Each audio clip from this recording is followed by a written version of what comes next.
Good morning everyone, welcome to a mini blog of Neel Shashthi 2025।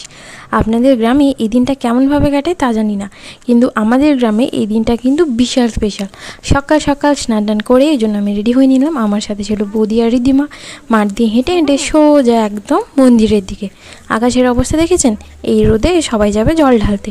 মন্দিরটা কি সুন্দর করে সাজানো হয়েছে। রাতের বেলা এলে অনেক সুন্দর দেখতে লাগে, তবে রাতের বেলা তো আসা হবে না, তাই সকাল সকাল এসে মন্দিরটা দেখে নিলাম। চলুন এবার লাইনের দিকে যাই। আজকে তো নিশ্চয়ই প্রচুর লাইন পড়ে থাকবে, কারণ গ্রামের এমন কেউ থাকে না যে আজকে জল ঢালতে আসে না। যদিও এখানে একটা পলিথিন দেওয়া আছে, সুতরাং আপনার রোদ লাগবে না। এছাড়া বাইরের দিকে যে সমস্ত মূর্তিগুলো আছে এখানে সবাই ধূপ ধুনো দিয়ে দেন, মোটামুটি প্রদীপ জ্বালান। আমার আজকে প্রদীপ জ্বালানো নেই, তবুও ধূপ নিয়ে এসেছি। দেখেছেন কতগুলো টোটো বসেছে, তার পিছন দিকে কিন্তু মাটির জিনিসপত্রের প্রচুর দোকান বসে, কারণ এখান থেকে একটা জিনিস স্পেশাল আমাদের গ্রামে হয়। লাইনটা যে কখন আসবে আরও মনে হয় দুবার হবে, তারপরে আমি লাইনটা পাবো।